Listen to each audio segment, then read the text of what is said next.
everybody? Welcome to a new episode of DFV. I am Blak Cinephile. I am AKA Brad. That is AKA Brad. How you doing today, Brad? I am doing great today. It's a nice weekend. We've been getting some nice weather up here in Michigan now, a little bit warmer. Uh, The, so, the tables have turned. Meanwhile, I'm over here getting the residue from Hurricane Ian. oh, that's right. You're kind of like on the tail end of that, aren't you? Yeah. My thoughts and prayers go out to those that really suffered the brunt of it. But we got a lot of wind and rain, and this is kind of like our first time dealing with I guess hurricane residue in the Carolinas. So I had asked a friend who was already living down here. I said, my apartment complex is sending me stuff like, hey, listen, we're not saying evacuate, but if you want to leave, take your pets with you. And I'm like, should we be evacuating? She says, I mean, unless you're scared of a little wind and rain. You're from Michigan, aren't you? I was like, well, yeah, but we don't get hurricane warnings. I like that it's almost the reverse of like snow up here, where people will be like, it's gonna snow. We should like go get groceries to make sure that we're okay. It's like, it's only gonna be 2 feet. What's the problem? Right. Yeah, Michigan, like that's another day. Yeah, that's just a Tuesday. Mm-hmm. Yeah, but thankfully enough, we're pretty all right. It came and went in one day, and that was good. That's good. I know that for the most part, some people I know they lost power, and that's about it from it. So luckily, everybody I know is safe from it. I thought that was going to happen to us, but I don't think any trees fell down around here. But I have heard of people. There's like a few people in the Carolinas that lost some power. Oh, okay, that doesn't surprise me though. It just takes one tree falling to take out, a block for power and everything. Right. I got you. All right, man. So we got an interesting one here. I mean, surprisingly enough, two of these films are films I've kind of put off. I don't want to say out. I had planned to watch them at some point, but I kind of put them off because I'm like, these seem by the numbers. But we got two films that are adapted from popular video games. We got Tomb Raider from 2018, starring Alicia Vikander, and we got Uncharted from 2022, starring Tom Holland and Marky Mark. Yes, Mocky Mock. Marky Mark. Mocky Mock. From Boston. Oh, brother. Yeah, this is an episode that every time we had a different kind of lineup for a week, we kept pushing this off. And I feel like you were coming up with movie, scenarios just so we could be like, you know what? I know we had this one lined up for this week, but maybe we should do, I don't know, some J-Lo thrillers. Or how about this movie about talking cats? Or that was a good episode, though. The J-Lo thrillers was a good one. It was. I didn't just pull that out of a hat. J-Lo got some good movies. But yeah, I don't know. Man. For a while, it seemed like you had a notebook and you were just like, what else can I throw at him to keep pushing this episode back so we don't have to do this? I low-key almost said, hey, Hocus Pocus 2 just came out. Right. let's watch 1 and 2 together. Anything but Marky Mark.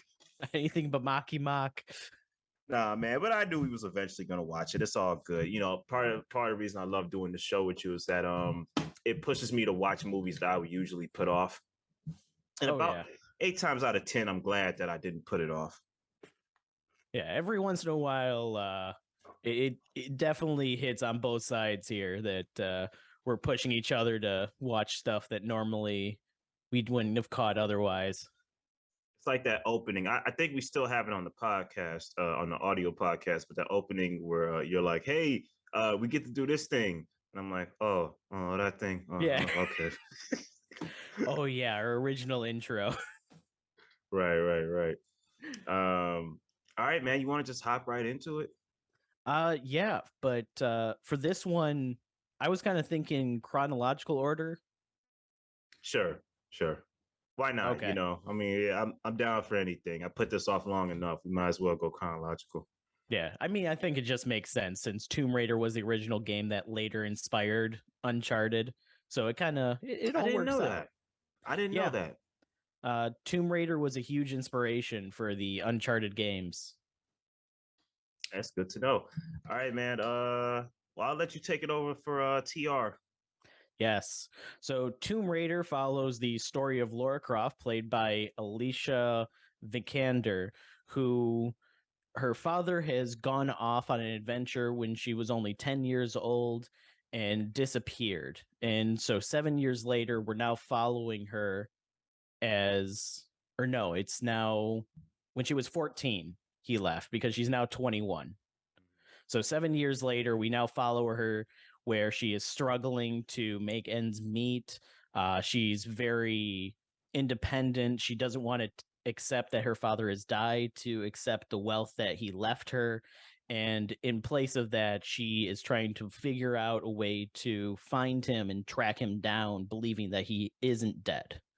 So upon finally deciding to sit down and sign the papers and accept that her father is dead, she finds that he left her clues to find out where he went initially, so she would burn all evidence so the information that he had gathered would be gone. Instead, she uses it as a map to find him, and that is the basic premise of this movie. Yeah. See, with this one, man, I tried to be fair, okay? Because like, I usually don't like reboots. I mean, if it's been some like a long time in between the last film, like let's say the recent Evil Dead film, I kind of like that because the first one came on like what the 80s, the one with Bruce Something like Campbell. that, yeah. Yeah, like I kind of like that, you know. Something like this. I mean, I know the original Tomb Raider films with Angelina Jolie were like in the it was like in 2001, so it's like 20 years ago. So it's been a long time. But I was very wary of this one, man. I don't Alicia, I don't picture her as a Tomb Raider. I don't picture her as a Lara Croft. Yeah, But she was a very interesting choice. Even after watching the movie, she's still like she doesn't have that Tomb Raider or that Laura Croft kind of look about her, nah, she especially given doesn't. how young she is and everything like that. But you got to keep in mind that this movie is based off of the rebooted franchise that is taking a more grounded approach to the series. See, I That didn't know was, that. yeah, so it was being made by I want to say it was Edo Studios. I might be butchering that. Okay. But they basically were rebooting it to bring Tomb Raider to like a new age without you having to have played the last like 20 years of games. So that Hmm. way new people could jump into it and start experiencing it for the first time. And this was based heavily on that rebooted one where you have a much younger Lara Croft starting out as an explorer and an adventurer. Yeah, yeah, yeah. I understand that. That gives me some clarity. I guess what I would like to say is, I mean, Alicia is not bad in this movie. It's just she doesn't give a lot. She doesn't elevate the material. I guess is what I'm trying to say. I it's here's the things with these movies, and we're gonna talk about this one Uncharted too. The whole rise of like this is how this character got started. Mm-hmm. That can sometimes be interesting when I've known the story, like when we see Alicia Vikander's Lara Croft in present day Lara Croft and not as this is how she got started, rather than starting off from that point, because that can be a little tricky. You know, like with Uncharted, I'm not gonna speak too much about it, but I'm like, I don't know if I want to see how Drake got started. Like I kind of want to see Drake in today's Drake that started with the game I first played. Mm-hmm. Um, Where so he's it, already an adventurer and he already right, has like a footing in this world. right, right. And that's just my personal preference. But with this film, as I was watching it, man, I was like, okay, all right, we're doing by the numbers here. She's a failed boxer. You know, she's got the guy who has a crush on her but won't say anything, which I thought that was going to lead to something, but we kind of Yeah, it's brought up in the beginning of the movie and never again. we just abandoned that plot line. I'm like, okay. So then, oh, father, where are you? Overdone father flashbacks. Mhm. Uh, and, as it was going on, I was like, okay, I'm seeing some action here and there, but where is the real pull of this film that makes it unique? You know what I'm saying? And it took a while, man. Like I gotta say, the second half of this film is stronger than its first half. I highly agree with that. Basically, as soon as she gets on the island, is Mhm. where the movie really should have started. Yeah. And they could have shown us some of the other stuff in like little flashback kind of things, like when she discovers her father, and he's like, "Well, how did you find me?" And then it's a flashback to her, struggling a little bit, and finally signing the docs and getting the puzzle. But yeah, it's a very slow burn start of kind of going, hey, this person, she has many troubles. She has money problems. She doesn't want to accept her father's death. She's Hmm. getting hounded by, her mother. And it's just like, oh, okay, can we move on? Can we get to the adventure part? This is a Tomb Raider movie, Exactly. right? Exactly. Listen, man, I was watching this with my wife, and she's a fan of the Angelina Jolie movies, and she was like, "When did she start raiding tombs?" Yeah. Like she was just confused. Like when does the tomb raiding start? Um, yeah, man, it was like it took a while to get there. So I want to say, I like Dominic West as the father. I think Dominic Yes. West was a very good. He gave a good performance as the dad. Walton Goggins, I usually like him as the villain in this one. I think, well, I thought he was pretty strong. I I feel like, thought he was a really good villain yeah, I thought because he was intimidating. He had this mystery about him, like who was he? He had like this entire organization behind. There was a lot of mystery about him, which made it very tense when there were scenes where he was in control. yeah, I thought he was a strong villain. He was a strong villain. I had to rethink that.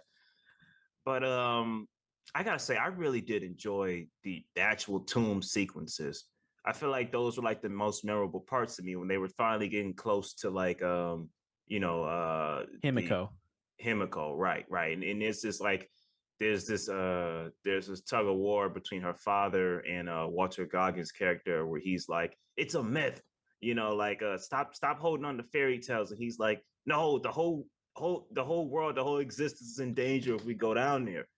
And finally, they do go down there, and I like the puzzles that she ran into while they were excavating that tomb. Like the floor falling, that was a pretty good sequence. Yeah. Yeah, basically once they actually enter into the tomb, the movie just ramps up very quickly with them getting through. And like you said, the debate on, it's a myth, she wasn't really some evil person, her tomb is just worth so much because of the legend behind it, but it's not real. And then her father being like, it's real, you got to read between the lines, it's not that it's literally she's a demon, it's the fact that there's something else here. It's the fairy tale that surrounds her, but it's still too dangerous and threatening of life to go. Hmm. Yeah, yeah, yeah. I hear you. I hear you. Um, yeah, I agree with you. I the one scene that I don't see the point of its existence. It only like it only comes back to like make you smile like in the end. But like the scene with Nick Frost in the beginning, where she's trying to what was she pawning? Oh, she was pawning the medallion that her father gave her before he left. Yeah, like that scene could have been more fun. I don't know if it could have been more funnier or less hokey, but I was like, this scene is running 5 minutes past its welcome. Like See, I go ahead. I love Nick Frost, so the couple of minutes we got of him in this movie, I would take 100%. It didn't bother me so much. Let me tell you Uh, something. I love video games.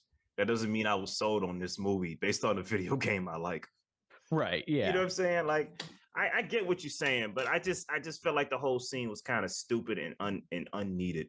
Like it wasn't until like that end credit scene where she comes and gets the two guns that I was like, oh, okay, I like that. That's a Mhm. that's a cut back to the iconic Tomb Raider pose with the two guns. Like I like that. But I was like, could we have just cut the first scene out and just had that? like I feel like that scene was just so unnecessary to me. Yeah, it was kind of shoehorned in there, but that's a lot of the beginning of this movie. A lot of the scenes are kind of shoehorned in, like her doing the fox run thing. It Hmm. it didn't change anything for the rest of the movie. Her struggling to make ends meet and everything with the job as a delivery or a bike delivery service, a Hmm. Uber Eats of sorts. It, Yeah, it really didn't add anything. The scene where, you have the kid that's like, "Oh, ask her out. Come on, do it. You should do it." It didn't add anything. it did. The whole It really did. beginning sequence of this movie was they were trying to build up this character, and instead they didn't realize the better buildup of this character was in the second half. You know, I agree with what you said. I was gonna say I like the final showdown, but I like the final twist at the end. Like that really, maybe I wasn't paying attention enough because I thought everything with her and Anna talking about her dad was filler. But her turned out to be like a villain in the end. I was like, oh, okay, that's a nice setup for a sequel. You know, this is go ahead. What were you about to say? It definitely, so you weren't missing anything. It was kind of like that reveal toward the end Hmm. when it comes to her like realizing and connecting the dots between the organization, her being a part of it. So, but yeah, it definitely, this movie does a great job of setting up a sequel that will never happen. And you know what? I'm disappointed about that because of who was involved. Misha Green, who created Lovecraft Country and Underground, it was a show on I believe it was either Epics or and I forgot what channel that was on, but Underground was a show about the Underground Railroad. It was an action show. It was pretty good. She was Mhm. gonna write and direct the sequel, and I was like, oh, okay, she's a pretty good writer. But it got scrapped, and I was like, wow, I would have liked to see how that was gonna go because I would imagine that probably would have been the Judgment Day to this Terminator. Yeah, I have a feeling that basically, since they got all the "we need to show the person coming up from their bootstraps" kind of moment was all done in this movie, we would actually get like a full on start at the action, end at the Hmm. action kind of movie with the sequel. And yeah, I was can honestly say like that was one of the things about this movie that I was most excited for is getting a sequel. And it's literally just earlier this year that they lost the rights to the Tomb Raider franchise, which I think they're still up in the air. I don't think anybody's bought them yet. Yeah, I don't know. I don't think they bought it either. But yeah, man. Overall, man, this is by the numbers. 2.5 to me. Yeah, 3 out of 5. It's got its charm and everything like that. It's got some good action scenes. The twist of who Himiko really was, being that she was a savior, not a devil, because she Hmm. was immune to the disease and she was the last carrier of it and everything like that. I like that. It kind of brings kind of the, you know, I'm trying to think like the mystery of the Tomb Raider games into the movie where everything's not always as it seems. Okay, okay. I kind of like that. Yeah, I thought it was okay. Like I feel like the second half isn't stronger enough to me to save the movie. In my personal opinion, I thought it was like okay, that's a strong second half for me not to be totally disinterested, but I don't think it was enough to save the movie, in my opinion. I gotcha. Yeah. All right. You ready to move on? I am ready to move on. All right, man. What we got next here is Uncharted. And this is a film by Ruben Fleischer, director of Zombieland and what's the other one I know him for? Not Gangster Squad. That's another movie, but it was another movie he did. Venom, Ruben. the first Venom. Oh yeah, he did Venom. Yeah. He actually did both Venoms in both Zombielands. No, Andy Serkis directed the second Venom. Oh, he was executive producer. Yeah, yeah. All right, so we got him directing, and we got Tom Holland as Nathan Drake. The iconic video game character, the adventurer, and we got Mark Wahlberg as his partner, Sully, Victor Sullivan. So in this film, Nathan Drake is a young man who he's a petty thief.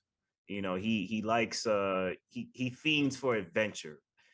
but he's doing petty thief work. He comes across Sully one day when Sully he knows, of course Sully knows his brother, but he notices Nathan Drake after he pickpockets a watch from a rich girl or something like that. And he basically tells him, like, look, man, do you like adventure? I can give you an adventure. Of course, Drake is a little suspect of him, but he eventually agrees. And what we have here is a race against so it's two sides. It's the side of Drake, Sully, and a newcomer of someone that used to work with Sully. Her name is Chloe, and it's them against who are they going against? They're going against a billionaire named Santiago, played by Antonio Banderas, and his mercenary leader thug Braddock, and they're both looking for the treasure of the Magellan. Is it called the Magellan treasure, or is it like? I think so. Yeah. Okay. Basically, they're racing against each other to retrieve this treasure, and Nathan is, in the meantime, is trying to figure out what happened to his brother, and how was Sullivan connected to what happened to his brother.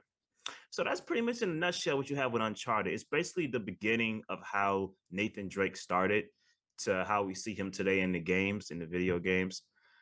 So, overall thoughts. I feel like a role like this, dude. I like Tom Holland, I do, but I'm worried that Spider-Man could have pigeonholed him like into too much of the likable lead. Yeah, I kind of agree there. When it comes to this movie, yeah, Nathan Drake. I don't want young Nathan Drake. Everybody wanted Nathan Fillion, my man from Firefly. Everybody saw him as it. Yeah, did you see the little mini? I think it was a indie project with him. Yeah. No, I didn't see it. Oh, you got to look that one up. It's perfect. Basically, it encapsulates everything that everybody was expecting from like an Uncharted series or movie. Mm-hmm. And yeah, seeing young Nathan Drake isn't exactly what I wanted from this movie.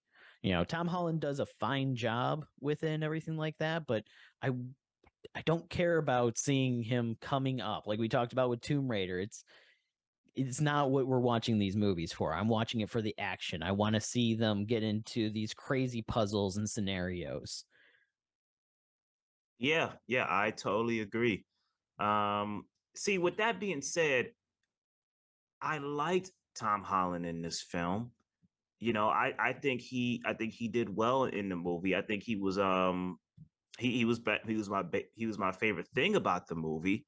My only thing is that I think we got a lot of the OG Tom Holland in this one, where I'm like, okay, so we got Peter Parker as Nathan Drake. Pretty much, yeah. It's not really what I signed up for here, but I think Tom can't help it.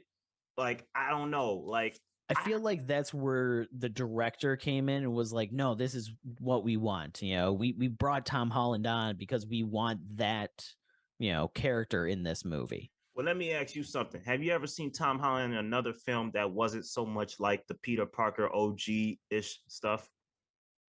Like, have you seen? Not that I can think of. Might not be a director issue, though. It could. Because even in Onward, which was the animated movie, he kind of still had that same kind of. That's animation. Right, but even then, the voice acting is very similar. But he has to be OG-ish with animation. That's True. Required.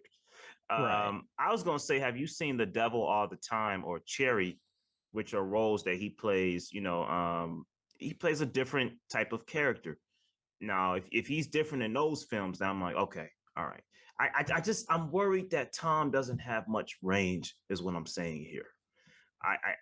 I know I don't want to dwell on this because we got a whole movie to talk about, but I felt like a film like this had me a little worried, and it confirmed my worries. I was like, man, I don't want to see Tom Holland in another OG. Like, his first line in this movie, oh crap. Oh yeah. Come on, man. But putting that to the side for a while, dude, I was surprised, man. This film actually did keep my attention. Like, the pacing and the action, the jokes were a little too much at times, but it's kind of what I mean, the corny jokes is kind of an Uncharted thing. That's how it goes. If you want to make an excuse for that, that's okay. But you know, it kind of got a little much for me at times. I mean, you played the games, you know, like the little, you know, remarks and sarcastic things that Sully and Nate say throughout the games. I guess, man. I guess I'm too busy trying to shoot people to worry about the dialogue. But wait, they talk in the video games? right. No, I know there's a lot of wisecracks, and that's fair. That's fair. But I like the pacing of this, man. I feel like Tom Holland and Mark Wahlberg, the chemistry. I couldn't see it in the beginning, but as the movie went on, I'm like, okay, I kind of see it. Like, I like a one liner. A one liner I did like was he's going through his phone. He says, "You have so many apps open. Tinder." Yeah. And the look on Marky Mark's face, like, I own it. I own that. Like I felt the chemistry as the film went on. Like I felt the chemistry get stronger and stronger as it went on. But I think that was by design mostly, because in the beginning of the movie they really don't trust each other. You know, Nathan doesn't really know who Sully is. He's just some stranger that came in and goes, "I know your brother and I want to help you find him." On the other end, you know, Sully is just using Nathan to try and, you know, get access to the key and figure out where this treasure is. And he really doesn't trust that Nathan's going to stick around either. yeah, I hear that, but I feel like even with the jabs they threw at each other, even when not trusting each other, I was like, okay, this is the kind of corny jokes we got to get through in this film. Um, but what I was gonna say was I like how where it starts off when he's hanging in the sky, the all crap moment. I like Mhm. how when it ends, you don't know if he's dreaming or not because it cuts back to when he was a kid and his brother initially left him. And I Right. like how the film circles back around to that scene. And I think that scene is shot so damn well. Like that's such a well shot action sequence. It is, and it's pretty much almost directly from the third game, more or less, as an Mm. action sequence, which I like that they kind of took that homage to the games and everything like that. But at the same time, with them playing, oh, this is a prequel, and then it's like, let's take it like a scene from the final game in the series and throw that into this movie. And it's like, okay, you're kind of muddying the waters on what you're saying here for where this game take or where this movie takes place. You know, does that mean that this is a new canon to the games, or is this still previous to all the games? I think you're being a little nitpicky because from someone that's only played just the first game, I wouldn't have known that, and I really wouldn't have cared. I was like, dude, this is just an awesome scene. I don't care if like this happens in the fourth chapter of game three. Why is it being put here? Like I'm like, I don't care, man.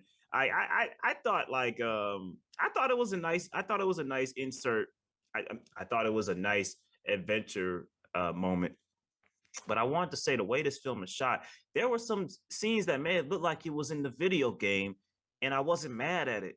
It kind of reminded me of Wanted in the way that film was shot. Like it felt like you were in the Xbox game, and Right. I feel like if that fits this film, you know what I Oh, mean? very much so. Yeah. When they're following like video gamey kind of logic and everything like that, it totally works. hmm I don't know how I feel about the whole thing with the one character, Chloe, who just keeps betraying Nate. Like it gets a little annoying. I'm like, girl, you down with them or not? Like, what's going on here? Like, I kind of got pissed after a while, but one moment that made me go, yeah, that'll show her is when he gave her the wrong coordinates. Oh, he put the coordinates in the opposite direction. Right. And she's like, sorry, love. I had to go and I had to betray you. He's like, Yeah. nope, I betrayed you. And he took it out the bottle. Yeah, I've I was been like, yeah, that's betrayed enough that I wasn't going to stick around and let it happen again. right. I was like, all right, there you go. This kid isn't completely stupid. There you go. So yeah, I like that. I thought that was pretty cool. Um, all in all, man, I think the action was pretty good. I think Antonio Banderas dude, don't get me wrong. I like Antonio. Some roles I kind of feel like, man, why is he here? Like I didn't he didn't sell me in this movie. He didn't seem menacing. He just kind of Yeah. seemed greedy.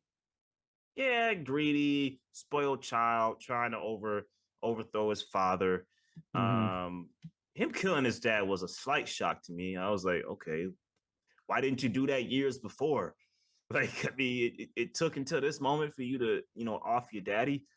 But Mm-hmm. I was like, okay, fine. I like Joe Braddock. I thought she was a worthy villain. I thought she was pretty cool. I think she was more intimidating than Antonio's character Hmm. because she actually was the knife that he used, more or less. Hmm. So whenever he needed anything done, she was the one to do it, which made when it was revealed that she's really in control of everything, it kind of goes, oh, okay, so there is danger here.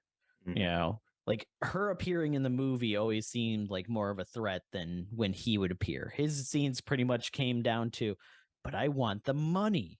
The gold belongs to me. And then when she's on screen, it's like, okay, somebody's in danger. Hmm.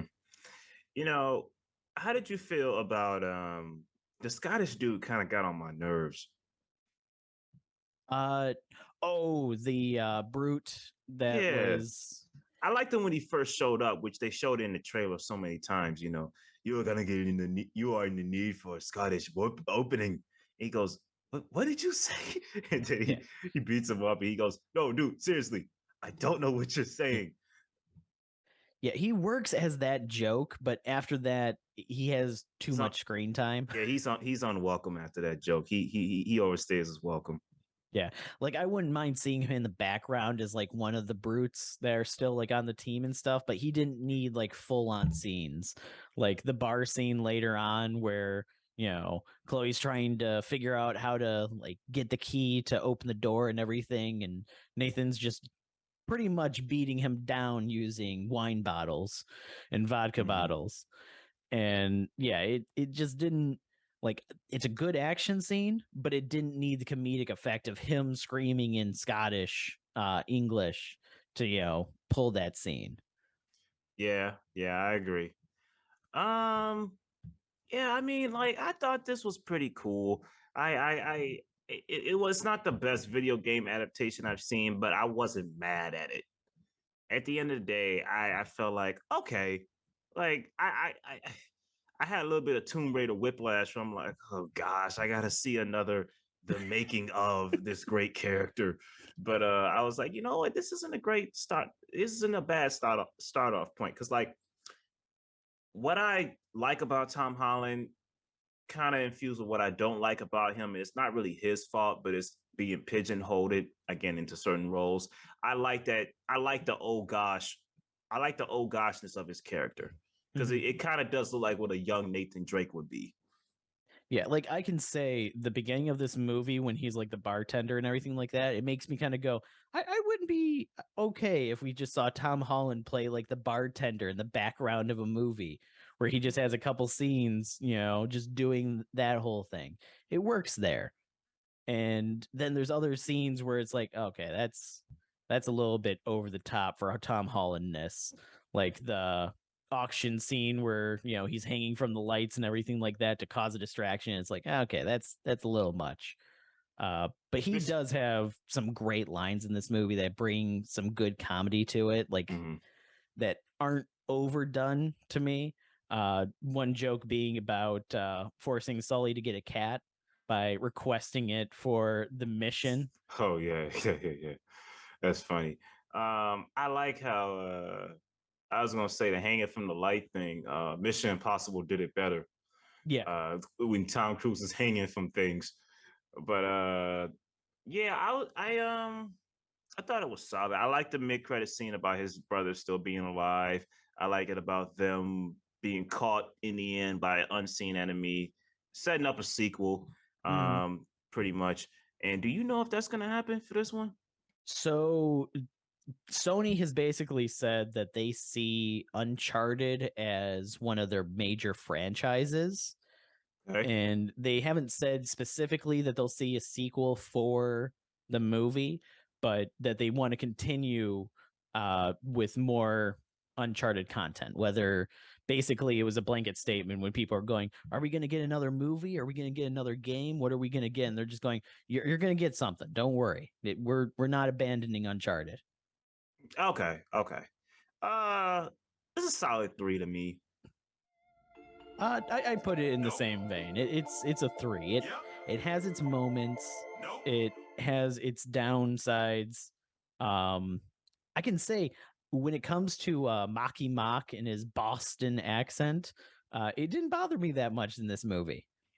I mean, I don't hear the accent as much as I used to, but there were a couple moments in the movie where I was like, "Yep, there it is." Mock was Mock. But I like that Mock. I'm gonna keep saying Mock. Mock. I like that Mock was they add to the sulliness of like, man, I'm old. I don't want to be running around like this. Like let the young buck do it. Right. Yeah. Like I like how he was kind of lazy. Like, dude, I'm too old to be doing this. Like on some Lethal Weapon, Danny Glover type of ish. Right. Also, when you have Tom Holland mocking him for that and everything like that, with the one scene of, I don't know what's cuter, the fact that you care about your cat or that you just said the man from the app. Yeah. Yeah, man. So I think that pretty much wraps it up with Uncharted. All right, man. When it's all said and done, I know what I'm leaning with. I'm leaning with Uncharted winning this one. What do you got? So for this one, I also kind of had to lean toward Uncharted. To me, they both have their faults. They both have, their gains and everything like that. When it comes to the actual like adventure of everything, Tomb Raider definitely has a better grasp on that in the second half. But when it comes to like an overall movie that kind of has good sequences throughout, Uncharted does better with keeping your attention at all times. The puzzle kind of sequences are better done in Uncharted with the keys and where they're going through the city and everything. So it wins out. But at the same time, these both kind of end up strangely having the same issues as each other. Right. Yeah, I can see that. It's definitely, I like we said earlier, I want to see a sequel to Tomb Raider. If there's any chance that we could end up seeing that Tomb Raider 2, I would absolutely go to the theater to see it. And when Uncharted 2 comes to theaters eventually at some point, I have a hard time believing they wouldn't make a sequel. I'll be there. Same way. Yeah. I hear you. Well, now I got it off the way, and don't ask me to watch these again. I can't wait until we get the sequels so we can put those up against each other. I'll do that. I feel like it's all right. I'll keep up with tradition. I just won't watch these again. You seen anything lately, man? Beyond these, I haven't. I do want to start watching that Dahmer series that's on Netflix though, because I keep hearing about it. I don't think I'm gonna check it out, dude. I don't know, man. I feel like some dark stuff I kind of like. Why do I want to put I knew how much of a sick SOB Dahmer was. I don't need to see a dramatization of it. I know Evan Peters is a great actor, but I'm like, I don't need to see that. Yeah. How about you? With you now going back to the movie theaters, what have you caught? Oh man. Last thing I saw was The Woman King. Did you and I talk in depth about it? Not yet. You mentioned that you were going to see it. Oh, dude, I saw it, and let me tell you, man, great action, way better than I expected it to be. Really? I was just out on a date with the missus. I didn't know what to expect of the movie. I like Viola Davis. We both like John Boyega, but I was like, I don't know what to make. I don't know if this movie's gonna be good. Like strong Amazon women. Well, no, strong warrior women. Excuse me, not Amazons. I was like, okay, it could be good. It was great action, man. It was solid action. I would thoroughly recommend it. I would give it I don't know about a 5 out of 5, but I would definitely give it. When I got out of there, I gave it a strong 4.5. Okay. So it's definitely high on the list. Oh yeah, oh yeah, definitely high on the list for recommendation. But I strongly suggest if you catch it on streaming or at an independent theater somewhere up there, you need to see God's Country with Vanderwee Newton. I've been telling you since Sundance that movie is awesome. Yeah. Did that one start coming into theaters now? I think it did. I don't know if it's up your way. I don't even know if it's down here because the last thing I saw was Woman King, but it definitely did come out. Okay. I'll have to probably wait until that comes to streaming though, because when it comes to some of those indie or projects, they just don't hit theaters the same, or they hit it at some of the strangest times. Like 2 p.m. on a Thursday at AMC is the only showing for some movies, and it's like, but I'm working during that time. Let me tell you Who something, are the people that are able to make that time slot? dude. What a difference of 2 or 3 months make, or what a difference COVID makes. Dude, the Mhm. nacho cheese at AMC sucks now. Oh, does it? Yeah, man, we got some nacho cheese with pretzels, and the pretzels are still okay, but like the nacho cheese was just like, I don't like this. So do you think it's the COVID that, hit your taste buds, or do you think it's, just that they Oh no, changed the no, no, no, no. recipe? My taste buds are back to normal. I was saying I was making a joke, like what a Oh, difference of not going to the movies for a long time makes. oh, Um, and I was like, because they got a new product of nacho cheese, is what I mean to say. It's not oh, the okay. same product. I'm like, I don't like this new product. This gave away my whole incentive to eat pretzel bites now. Just start bringing your own cheese. Bring in a baggie, and when they're like, "Do you want the cheese dip?" and you just go, "No, I brought my own, but I'll still take the pretzel bites." That's doing too much, man. My mom used to do that, man. We used to bring in whole McDonald meals to the theater, Into the man. theater. Right, right, in her big purse. And I, no one questions it. They're like, whatever. But yeah, I don't. That's not that deep to me. But I did you see Don't Worry, Darling? I know you wanted to see it. I want to see it still. I haven't gotten a chance. The last week, I've literally been so busy every day. I haven't had a chance to even like wander out of the house or turn on any TV or do anything. Hmm.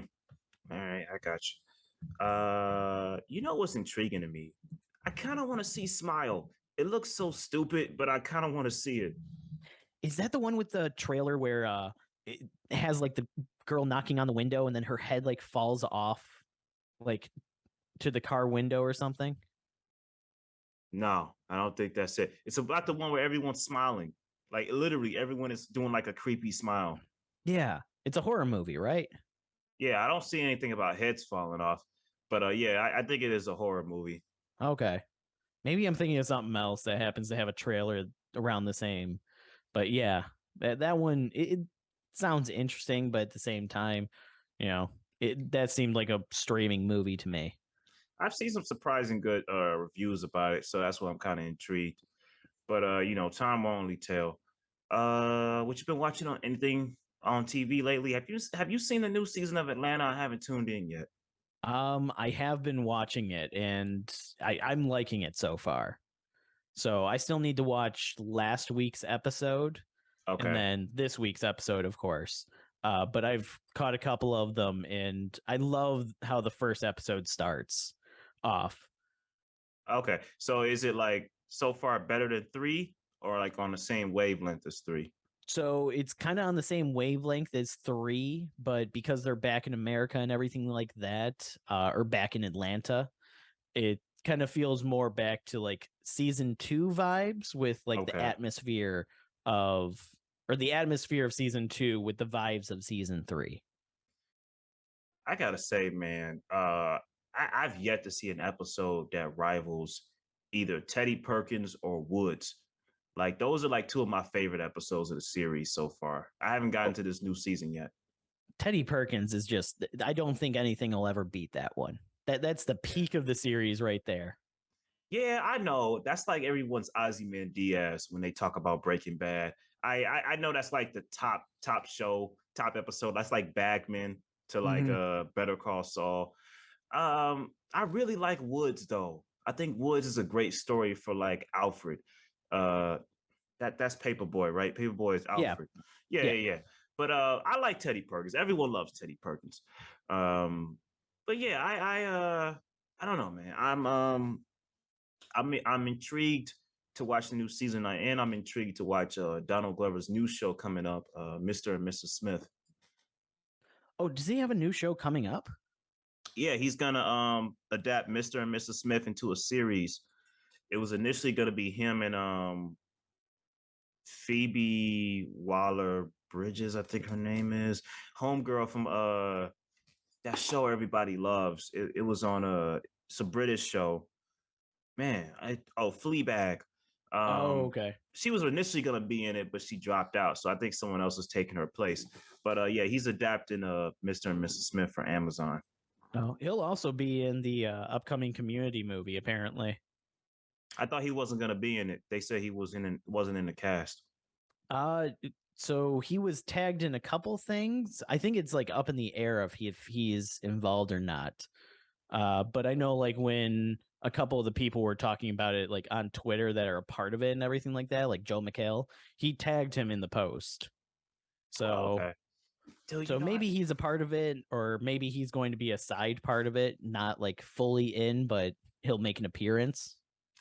I still haven't gotten into that show, man. I think I saw like the first two episodes when it was really fresh. And with a comedy series first season, 9 times out of 10, you shouldn't judge it off the first season. Right. Because I've heard people say, "Oh, dude, it gets so much better," and I'm like, I don't doubt it. I just I've only seen like the first two episodes, and I was like, "Oh, okay, all right." Yeah, I still haven't gotten into that show, but I know it's a cult classic. Yeah. Yeah, that's one thing with a lot of series with the first season, especially comedies, is that first season's all taped back to back. So by the time it starts airing and everything, they don't know what will and won't work out, and they can start adapting what is working out in the second season and onward.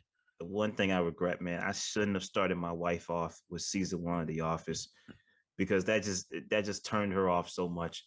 She's like, I don't know why you love this show. This is boring. I'm like, no, you gotta understand. This is British cringe comedy, but they turn to American comedy as it goes on. But imagine telling somebody if they read 2 books and they hate the series, oh, you gotta wait until book 3 because that's when it really sails off. Like, but why am I wasting my time with 600 pages? Why don't I just go straight to book 3? Like, Well, you won't understand the characters and their motivations because that's all in right. the first 2 seasons. But the first 2 seasons suck. Yeah, but you still got to be there for the. Can you just give me a clip show of what I need to know from it? If I was a very experienced video editor, I would do that for her. Like that would Just be a create a clip show Valentine's of the first 2 seasons. that would be a Valentine's Day present. I want you to watch these clips so you can understand why The Office is funny. So you can watch it with me more often. Yeah, I brought the first 2 seasons down to about an hour and a half. Just watch this, and then we can start watching the good stuff. Right, right. What I said with me, man, I haven't really seen anything new. I know I've been reading. Told you about this. I've been reading Brandon Sanderson, one of the authors that finished the Wheel of Time series, the last 3 books. Yep. He has a great fantasy novel called Elantris that I've started reading. That's a pretty good read, man. If you like fantasy literature, I'd say whenever you put your foot in that, check him out. Yeah, I gotta get back into reading because before I was reading, every night before bed and stuff. But it was getting to the point that I was up until like midnight, 12:30 at night, still reading instead of it being like my calming down thing. Because the It just book is ended so up good.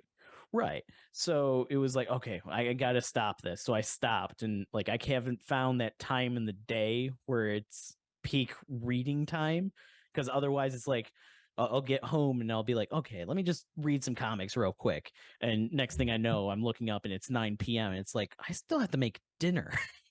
Right, right. I understand. Yeah, yeah, it does get addictive sometimes, but I think when you pace it out right, it ends up being it's good for you. Right. Oh, I fully agree. You should read and everything. It's just I get too ingrained into it, and all of a sudden, life stops around me, and eventually I look up and it's like, oh, it's Thursday, huh? Oh, okay. I guess I missed work for 2 days. Right, right, right. But that's where audiobooks come in. Right. Yeah. Well, I Nice. was doing that before with audiobooks when I would drive to work and stuff like that. And then I stopped driving. See, I don't think a drive to work is enough for me to listen to an audiobook. Like, I feel like that's enough for a podcast. An audiobook is something I kind of need with me all day. Okay.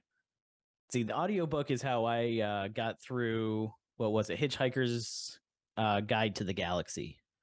See, that's the one I've always heard is worth a read. It's like they call it a great fantasy comedy series. Oh, yeah, absolutely.